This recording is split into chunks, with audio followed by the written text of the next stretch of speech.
Hey guys, excited to be with you today. I'm really pumped up. I'm getting to chat with a fellow entrepreneur and hustler, Catherine Arensberg. So she has this company. It's named Simple Honest Design. I love the name of that. It's so calming and soothing. But what caught my attention to her previously is her content production is really cool, and we actually crossed paths. And I'll probably talk about this in a second when I bring her on. But we crossed paths when I was recording a live podcast within the last year. We both live actually in the same city, so that's pretty cool. So sit back, hang out, and I'll bring her on in just a moment.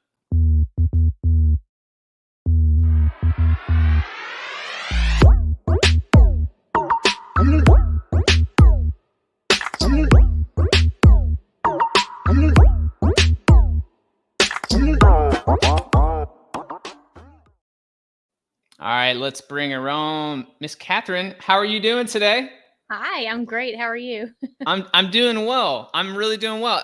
So we met. I think that was the first time we met in person. When that? Do you remember we were doing this? It was called Failing Forward Entrepreneur Screw Yeah, Ups, and we recorded live. yeah, that was fun. This podcast. Yeah, so that's where. But I had heard of you before. I had seen you. You had come across like my news feed or content or whatever from your from videos that I had seen you create through your brand. So like tell folks what that is, because we'll dive into some of that.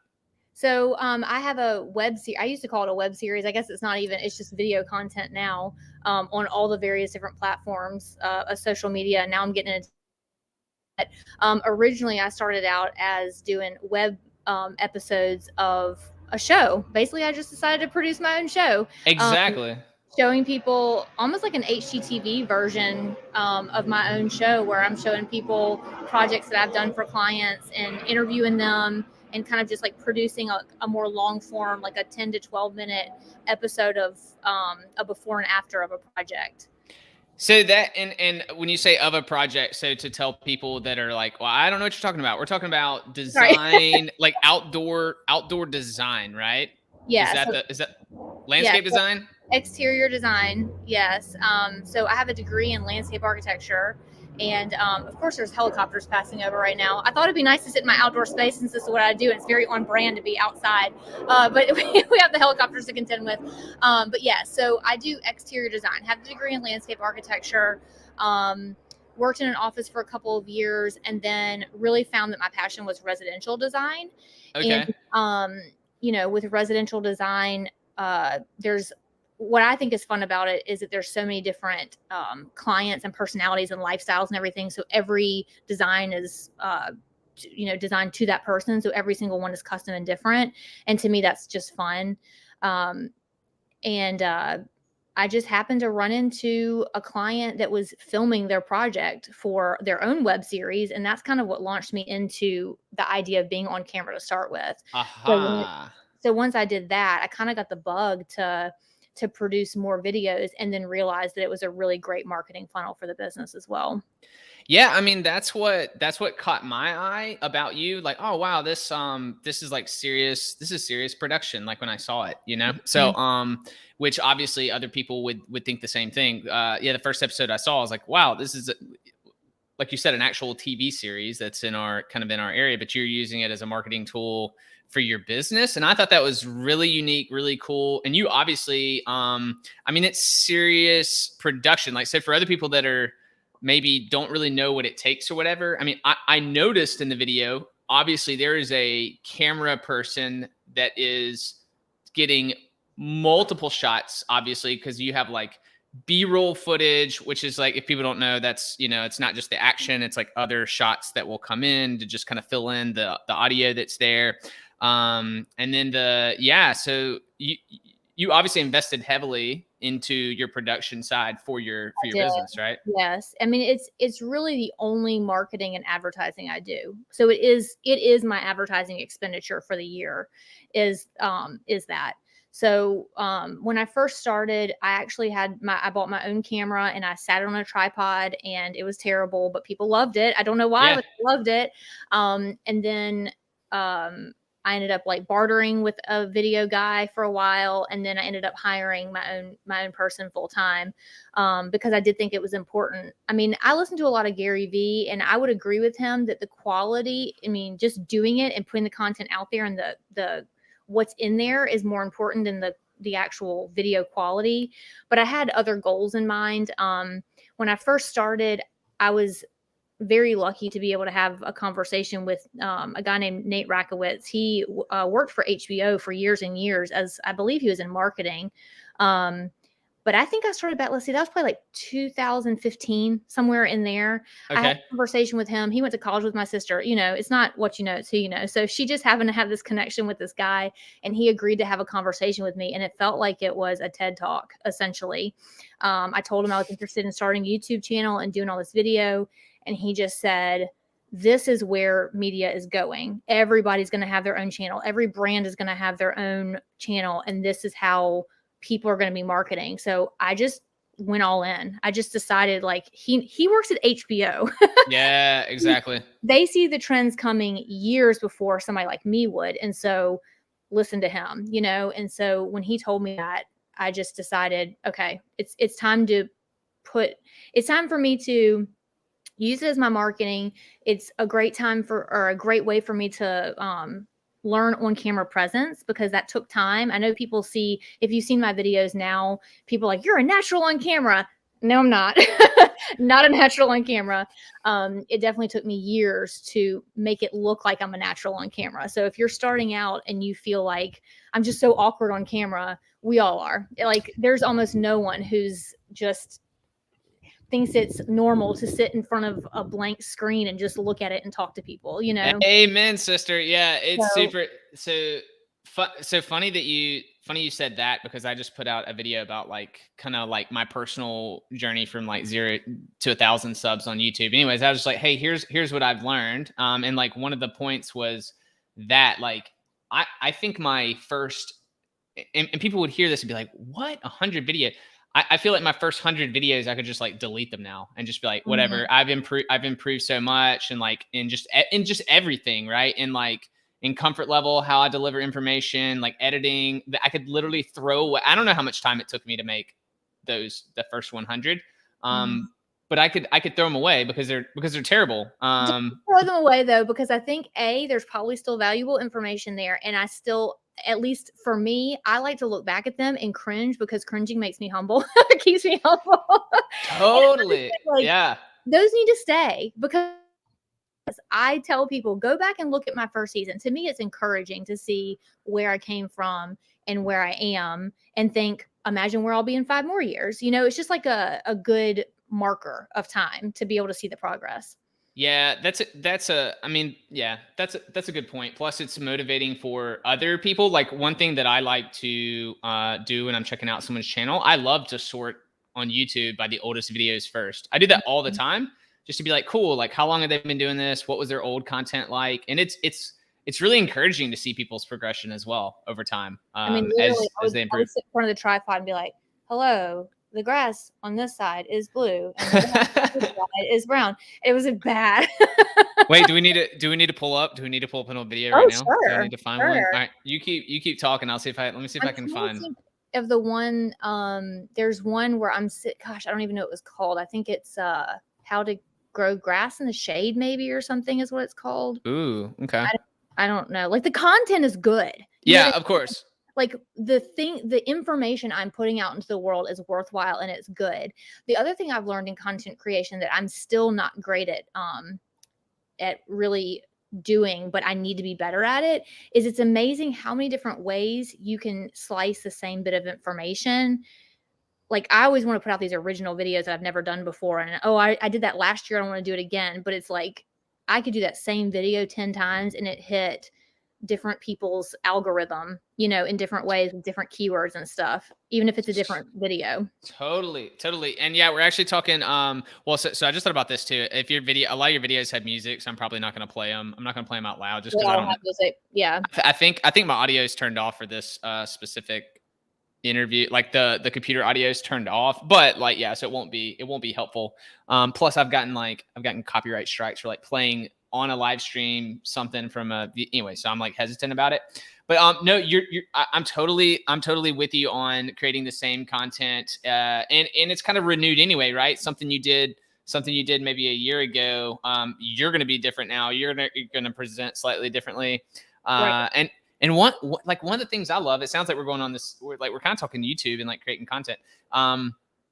One of the things I love is like everything you have here, like all these videos, like everything is its own little digital asset. You know what I mean? Like that's how I like to look at it. Like it's everything, right? Has display, but and I don't. Do you look at your like YouTube analytics at all? So I do, but that's one huge downfall that I don't have a grasp on yet. And I hope Okay. to that's kind of one of my goals for upcoming, is to be able to take those analytics and actually do something with them as far as not project, but figure out how to create content a little bit to the analytics and kind of find out what the most popular videos are, find out how I can, make magic twice, because I do monetize the videos, and there's some of them that make me the most amount of money. Like there's one video called How to Make a Modern Fountain, I think is what it's called. And it has been the #1 video every month since I launched it, pretty much. That's awesome. Do you monetize via the YouTube AdSense network? Is that what you mean, monetize? Gotcha. And so I don't know this for sure, but a tip for people who are doing YouTube also and just own businesses, I truly believe that as much as I upload to YouTube, it is helping me in the Google search, because since Google owns YouTube, I believe that that's why I get, because I'm on the first page of every Google search for this area, and there's a lot of us, and I'm the only one that consistently uploads to YouTube. So I've got to think that it has something to do with that, and I don't advertise on Google at all. I don't pay for advertisement. For sure. I share similar beliefs in that strategy. Like you won't find that, like, I mean, Google won't tell you that, or YouTube, like you won't find that from them. But I also, so I embed YouTube videos on blog content that I make, and so if you do that, like Google obviously knows that you've embedded YouTube videos, right, on the content. So I share that exact thing, that if all things held equal, there's 2 articles that are both good, and Google's like, which one do we serve? If mine has YouTube content embedded, then I would think they would serve that blog post first before the one without. So I totally share that with you. And Brooks, I don't mind talking monetization as far as how much I'm actually making per month. I'm an open book as far as all that's concerned. So that's cool. Yeah. So I monetize on YouTube. I also monetize on Amazon Prime Video. All the episodes that I did that aren't the daily small clips of content, but those full episodes that I talked about. I used to put them together and see what I would call seasons of the show. So season 3, 4, I think it's 3 through 6, maybe, or maybe it's 4 through 6. They're all on Amazon Prime. So I make money through Amazon Prime as well, which is that great. Is so cool. I didn't even know that was a potential. But because so what's the qualifications to be able to put something there? I guess like because your content is in a season format, and the way it's produced, I'm sure it meets. It has to be more of like a documentary or a movie or an episodic show to upload it, but it's free to upload, and you have to go to all the requirements of their aspect ratio and quality and all that stuff. But once you get to that point, it's free to upload. What are do they have, like, can you just instantly start making a revenue share from that, or is there some sort of requirement, kind of like YouTube? Like YouTube, it's 1,000 subs and like 4,000 hours of watch time. No. So there's no requirements like that. No, there's no requirements like that. They've changed it over time. It used to be some like 11 cents per minute viewed or something like that, and now I think it's like maybe it's 0.06 cents per. I can't remember what the number is. It's something really small. But I mean, to me, it's content that you've created and it's evergreen. And so why not get paid for it? Yep. So 100% agree. And if someone watches it, and obviously they're just watching the content, for like for the content purpose, but I don't know if someone wants to try to seek you out and find you, they can also do so. They can and it has Google. it's happened many times over. How cool. How cool. That's yeah, that's like and YouTube, it's funny. So my channel is not yet monetized through YouTube. Yet I've made money from my YouTube channel via multiple different avenues. Like, so I've created sponsored videos already with Mhm. a small channel. I have I'm partnered with a number of companies, like with affiliate marketing. I don't know if you know any like a lot about that or do anything related to affiliate marketing, but I bet So you could. go ahead. Sorry. No, I was gonna say like have you heard the term at all? Yeah, absolutely. Oh, okay. The only affiliate marketing I do, well, I do several different types. I don't do it through Okay. YouTube. In fact, it took me a long time. So YouTube did change its requirements for monetization, and I was able to monetize early, and then they changed the requirements, and there was a skim of time where I couldn't monetize because I hadn't reached the point, and then I was able to monetize again. So there was a Okay. gap in there where I wasn't. But I will say that the gap of time where I had a very small audience and I was still growing and they allowed me to monetize, I didn't on purpose Okay. because that was at a time when YouTube was, I mean, it's always growing and always changing, but I knew there would come a time where people were a lot more used to seeing ads all the time and they would make them skippable and all that. That was at a time where none of that was happening. And I didn't want to leverage my audience for such a small gain. I mean, the Mm, monetization on such a small audience was like pennies. And I thought, I want them to watch the video. I want them to yep. see content. I want them to see me. I want them to like me and subscribe. And I want them to do that as free as possible, even if that's Yeah. the clutches of YouTube monetization. And so I did not, it wasn't worth me leveraging the possible audience for a few pennies a month. Um, and then once we got into bigger money, then now I monetize. Um, Yeah. the same thing goes for affiliate for me. Um, in a large way, if it's something I'm already putting out there anyway, it's fine in my Mhm. opinion for affiliate. This is just me. I mean, that's just my opinion. But if it's a way where I feel like I'm leveraging my audience in any kind of really inauthentic way, I don't do it. Totally. Totally. Yeah, yeah, and I can back that up 100%. I'm kind of mix and match. 50/50. Yeah, a ton of stuff I use, but because I'm partnered with so many different companies, like I just can't use everything that like Yeah, I promote. But I don't yeah. I definitely steer away from promoting in a sense to entice or encourage. It's more just like education, and then at the end of that education there's a way for people to be able to make right. purchases. But I totally hear what you're saying, and you did the same thing with the YouTube, with not turning on that monetization, because the value to get the like customers and get people to connect with you is so much more valuable than any sort of like revenue at that time or whatever. Right. But when I'm trying to remember the date. I feel like within the last year, like I think YouTube turned it on where they're like, "Hey, no matter what, we're gonna put ads on your stuff." Like, or Yeah. we have the right to put ads on your stuff. So even Yeah. if you were a channel that was building a huge brand and said, "I like," there's actually a lot of filmmakers and stuff that would put content on YouTube, had huge audiences, and they did not monetize. And YouTube basically said, "Hey, sorry, like we're We're gonna gonna monitor." Yeah, right, like we're turning it on. So right. so like my videos all, every view that is gotten, obviously YouTube's creating revenue, which is fine with me. I'm using their platform. A lot of people, Mhm. I don't know why people complain about The the free platform. Yeah, I'm like, why are you as a creator complaining? Like, why don't you just go develop your own video platform and get billions of users on it? Like, hey, that's right. easy. Like, go for it. The the issue kind of that's happening right now for me that I'm seeing is that I'm getting a lot of copyright music, like you were talking about earlier, copyright infringement stuff, Yeah. and I'm almost sure that I could be wrong. I haven't done the research on it, but um, I'm pretty sure that it's free. It was free music previously, Hmm. and I don't know if they're copywriting it now. I don't exactly know how that works, but I'm getting copyright infringements for stuff that we got off free free music websites at some point previously. So I've run into several of those where they're going through. It benefits YouTube because they don't have to give me a split, and same thing for you.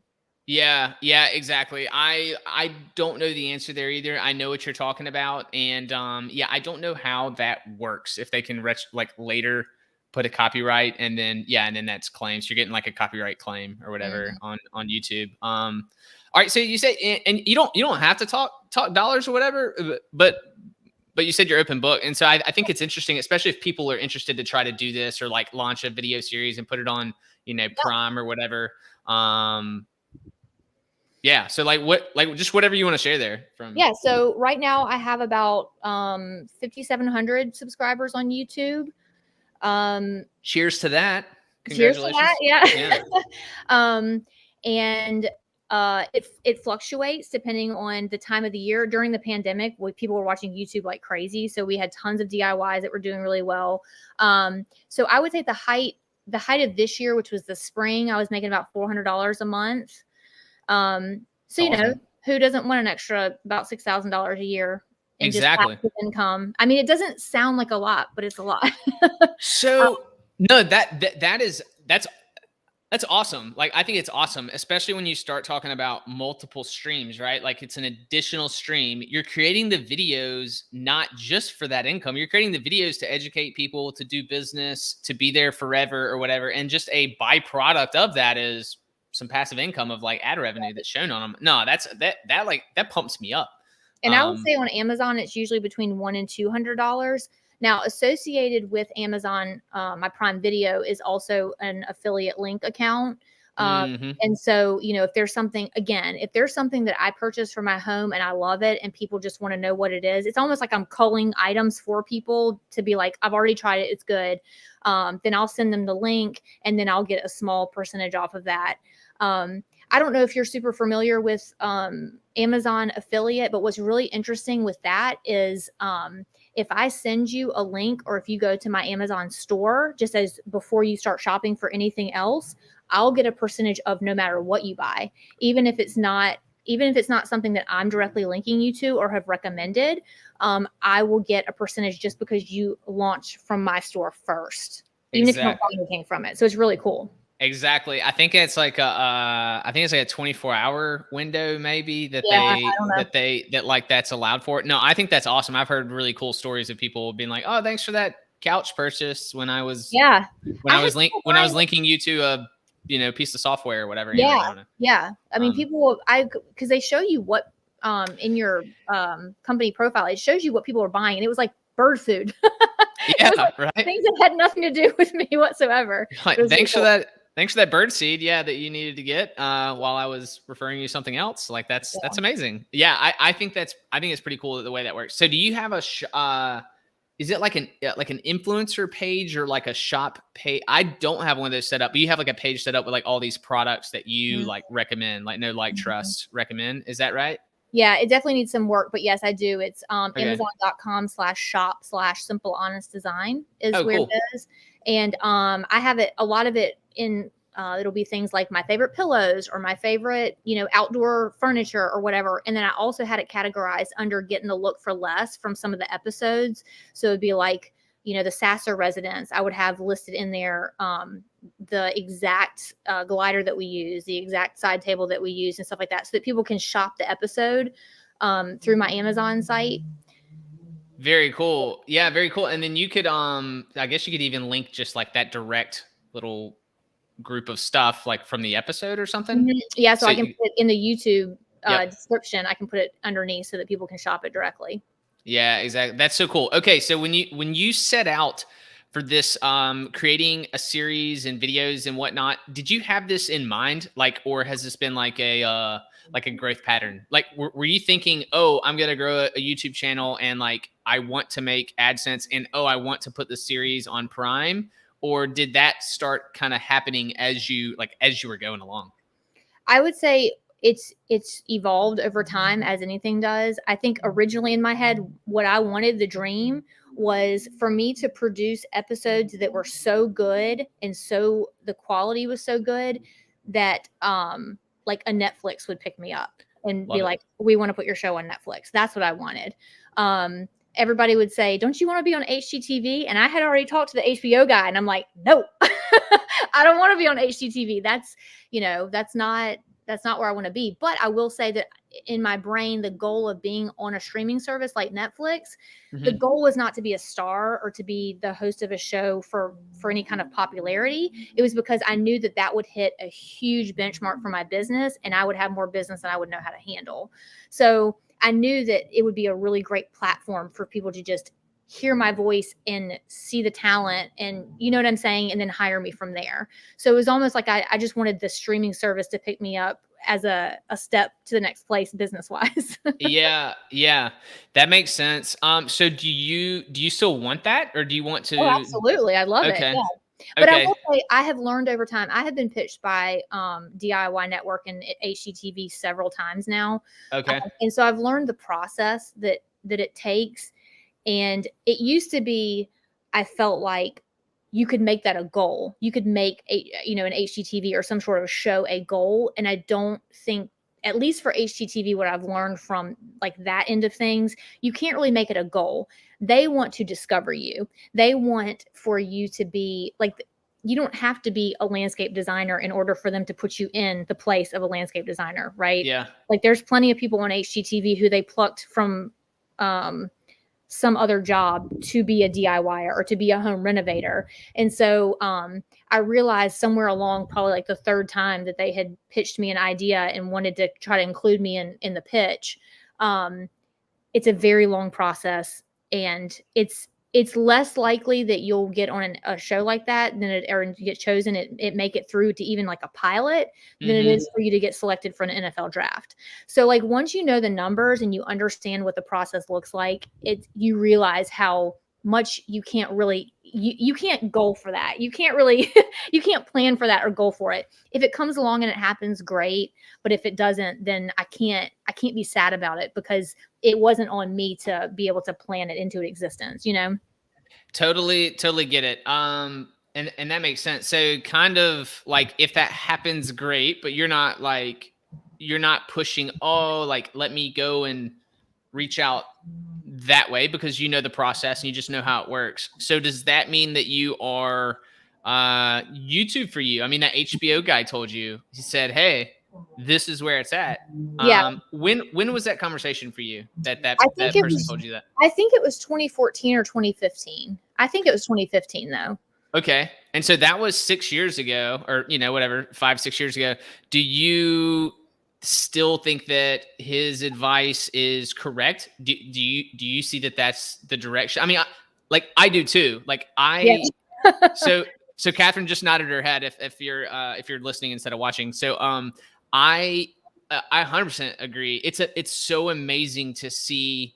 I guess you could call them micro brands, but they're not micro brands. They're also like some of the biggest channels around certain topics are 100%, YouTube, 100%, generated on that platform. And I just think it's so amazing. We've got TikTok. You're talking about, they just made it 3-minute videos, but certainly people are able to get their sale across and their point across in 15 to 30 seconds. So it's not even about the length of the video. It's not really about the quality, because the videos that do better for me on TikTok are the ones that are me with my phone just scanning around places. It's not the, edited content at all. That's so amazing. Okay, so yeah, you said that you've expanded your brand to TikTok. Yes. I think you said that early on, yeah, in the video. So yeah, I think, I try to pay attention to how I'm consuming as far as where my business is going to go. And I spend most of my time on TikTok now. Oh my gosh, it's wild. Yeah. I mean, I use it as well. I mean, like I personally use it, and I make content mostly for fun. I will say, but it's still kind of I'm still targeting like, hustler type folks. I'm usually talking about something business related or personal finance, but I'm mostly being just goofy on that platform and having a good time. And yeah, it's pretty wild what's happening there. And yeah, and I mean, you have to know what all the audiences are, but of course TikTok is starting to age up. I mean, I'm 38. It used to be for teenagers or for dance videos or whatever, and now it's just so much more than that and aged up quite a bit. Exactly. I guess the pandemic did that too. I know that was the start. People locked at home. That was the start of a expansive TikTok growth for people in their 30s for sure. I know that's where it began. So, so I don't know if I want to go into the idea. No, I guess I can. Like you mentioned on something recently about like how you were expanding and you draw plans and you these digital plans. I thought it was a really cool idea. So just if someone hears this and they're like, oh, cool, I could carry this forward in my business and what I'm doing. Maybe it's something different or whatever. But so you generated or created like exterior landscape plans for specific home builds. So they're is that right? They're not landscape plans. They're actually furniture, exterior furniture, patio layout. So it'll be sofas and chairs and rugs and fire tables and that type thing. But I've just found that as a challenge for my clients, furniture arrangement and choosing of different, maybe not the furniture arrangement. I think that most people know you need a sofa or you need whatever, but sometimes they don't know how to arrange it. And for sure, they don't know which one to pick or what rug to pick to go with it or what size the rug is and all this stuff. And I've just discovered that people want easy. They want, the least amount of traction between them and whatever their design solution is. And so, yes, I do all these custom designs for people for their landscape and for their furniture and everything an interior designer does, I do for the outside. Yeah. But I was just discovering that there's, I needed a different stream of income. I need more than one stream of income that doesn't require more hours from me being on a job site. That's one. And two, not everybody can afford to hire a custom design, right? Like it's thousands of dollars. It's expensive. And so I wanted to be able to drop a price point that was more affordable for people who couldn't afford the custom. So then the challenge comes in for me as a designer and the product producer. How do you create a product out of thin air when it comes to design? Because with my work, every space is different. I mean, we talked about it earlier with every custom, residential, how they live their life, all that stuff is different. And where a door exits out to a patio on one person's home is different in every person's home. Exactly. So what I decided to do was we have, as probably every mid-sized city in the country does, we have developers here who are building kind of cookie cutter houses that there's a finite number of floor plans to choose from. And I took those. And so that gave me a template to use to design the furniture around and design the rugs. So you've got the layout there. You've got, you click on it and it takes you to a link that it shows you what you're buying. And most of it's Amazon. So again, we're back to the affiliate link thing. So that's almost like a third stream of income within that. So I'm selling the e-design, they're anywhere from $39 to $69, depending on how big the design is. So you purchase that and it comes with a plan. You know exactly if you own a Trulin home, which is what I'm basing these off of.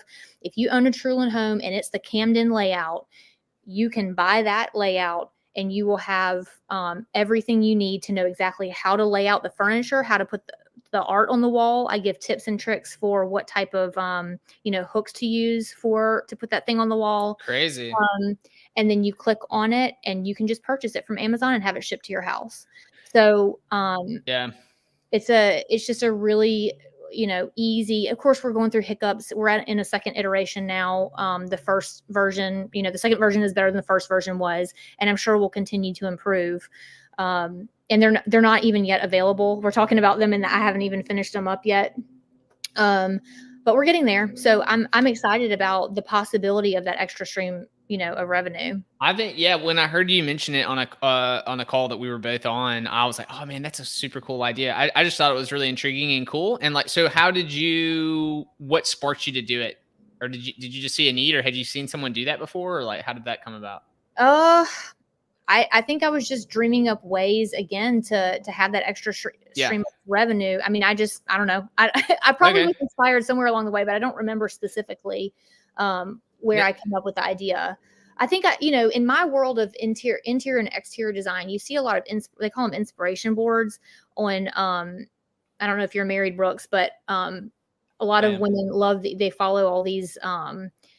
I guess they're influencers, but they'll have groups of like, here's a sofa and here's a rug and here's they put all these things together and they look really nice. But then there's there's no room. You don't know how to put them together in the room. It's like, yes, all those things look good together. And if I buy all of them, now what do I do with them? So it's multifaceted. It's not just all these things go together, but it's like, if I have this 12 by 8 foot room, how do I arrange this in a way that makes sense for flow in and out of the space? You know, it's more than just the things that go in the room. You have to know how to arrange them too.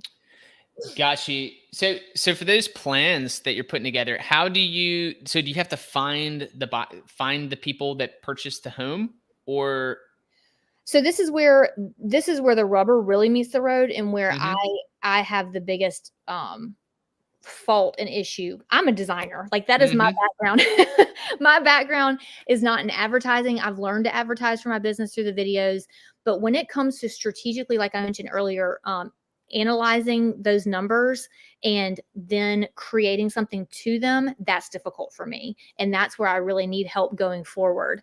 And the same goes for these things. I need to be able to create a pointed Facebook ad and an Instagram ad and social media ads that go to people, because I know it's possible, that point to the people who have purchased a Trulin home within the last 5 years or something like that. So like, I know it can be done, and that's how I plan to do it. I was planning to do like retargeting ads and these type things, but I'm designing the thing, and then I've got to figure out how to advertise the thing to the right people. Totally with you. It's just a lot. Yeah, no, yeah. I mean, I get it. It's like, yeah, you have great idea, and now you're moving forward with it, and you're literally figuring it out. Through the process. Yeah. Yeah, exactly. You're going through the process. I think like it would make, I think it would make sense to figure out how to involve the builder. I'm getting there. Yeah. The problem, this is totally behind the curtain, but the problem, I think they'll help me, you know, because some of the stuff I want to know is, what's your most popular layout, you know, because if I know what the most popular layout is, then I'll design to that instead of designing for every layout that they have that they only sold one of, you know, like a process of elimination. But in the end, it's not a benefit to them. So it'll be nice for them to help me. But the developer, my designs, it's almost like when you buy like a slipcover from IKEA that goes on your Haverty's sofa, like it fits, but it doesn't benefit IKEA, or it doesn't benefit Haverty's in order to buy the IKEA, you know, thing that goes along with it, the slipcover that fits your sofa too. It's kind of like a one size fits all solution. Well, what if you could bring in, and I'm not even just thinking that one builder, like what if there were other builders, right? I mean, obviously there's countrywide builders. Like, what if you could bring the builder in as like almost a business partner in a sense, and somehow they get a cut, or it's like a value add for them to give to their customers.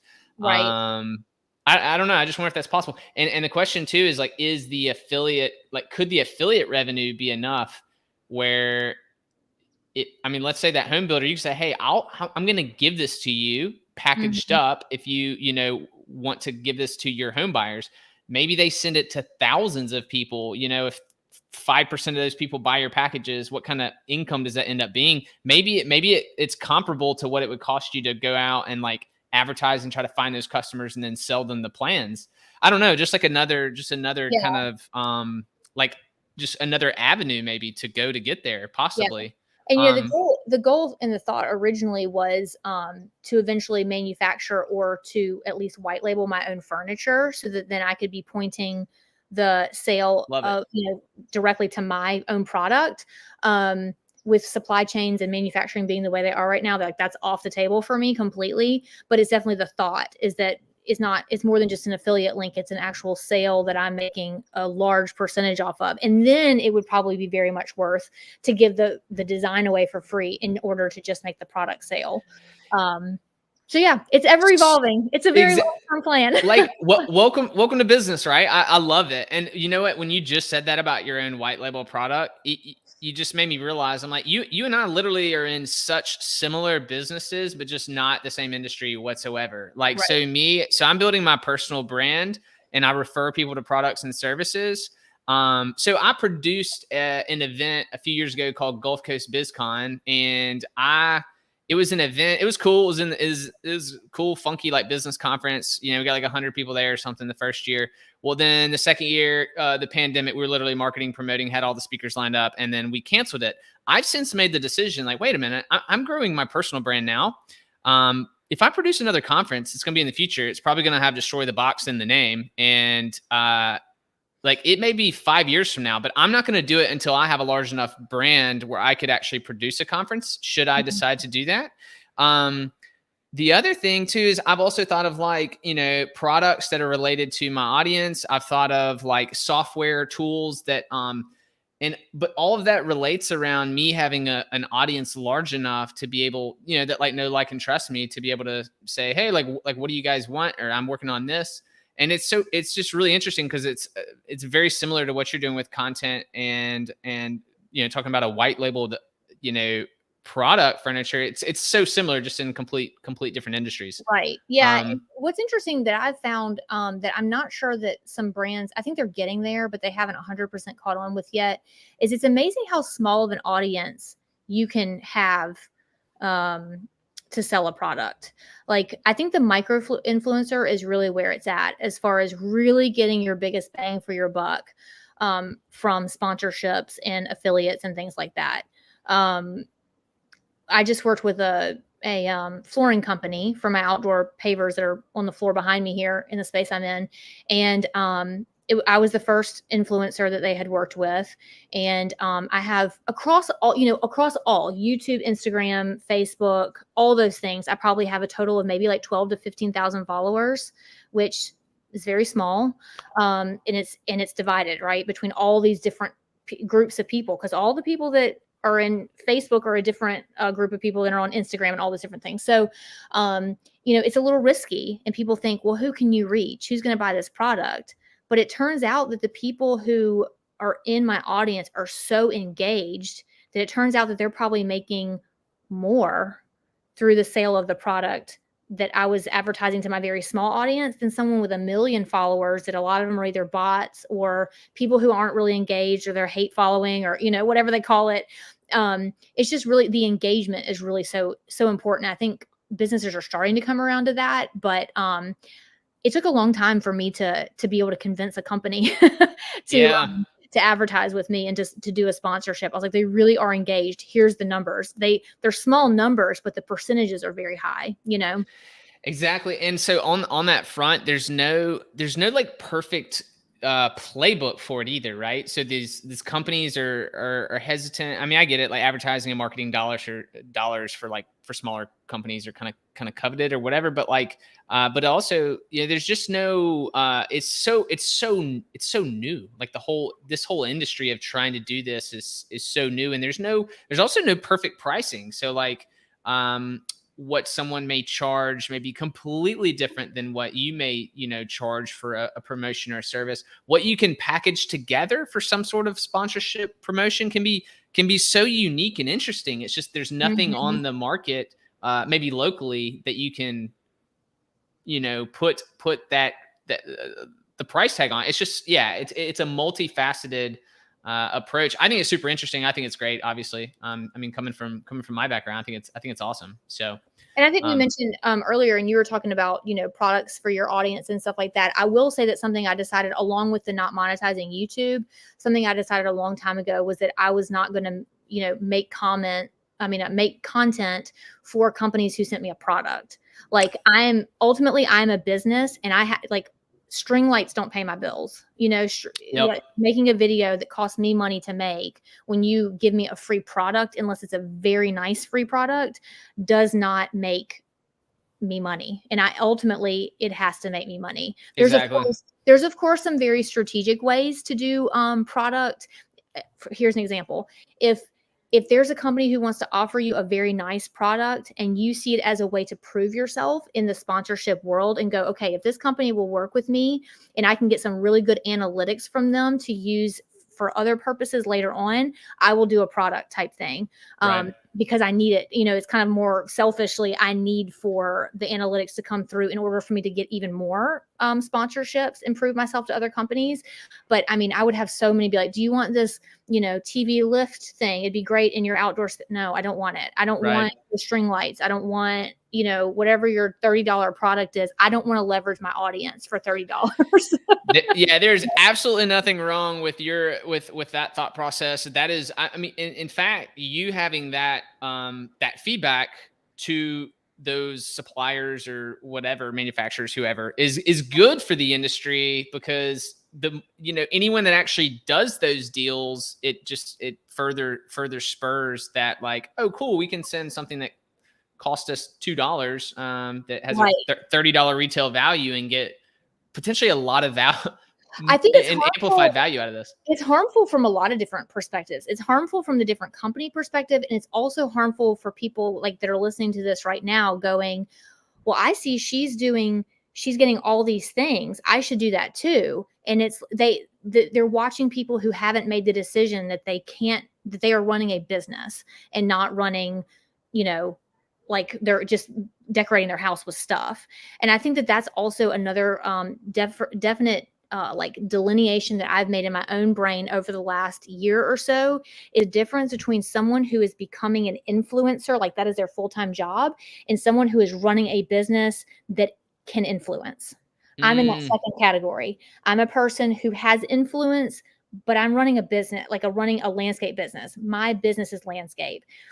There's no way I can dedicate the type of time to the DIY projects and the constant evolution of a house the way that someone who is a full-time influencer, their full-time job is to work on their social media. My social media is a funnel for the business. And those are two very different things. And I think people get them confused a lot in their brain, and it makes it seem, they're running a business, but they're actually trying to be an influencer. It's like, you have to pick one, one of the two.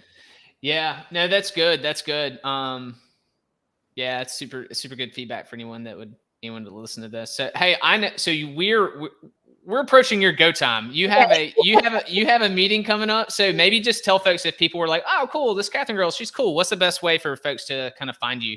If you Google my name, Catherine Arensberg, if you just Google me, you'll find me. I'm on YouTube at youtube.com/simplehonestdesign. It might be .com/ I don't know. If you just Google Simple Honest Designer Catherine Arensberg, you'll find me.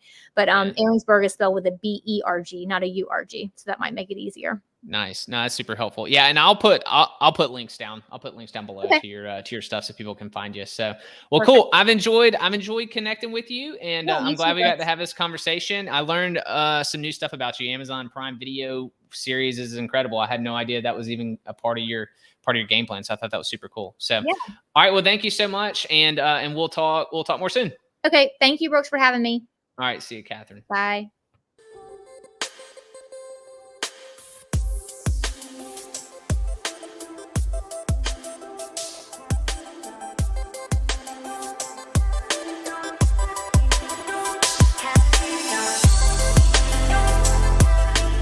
Hey guys, thanks for hanging out with us. We'd love for you to share it, maybe with a friend, review it, and don't hesitate to reach out and say hello. You can connect with us and see the resources that we talk about at destroytheboxwith.us. That's www.destroytheboxwith.us. See ya.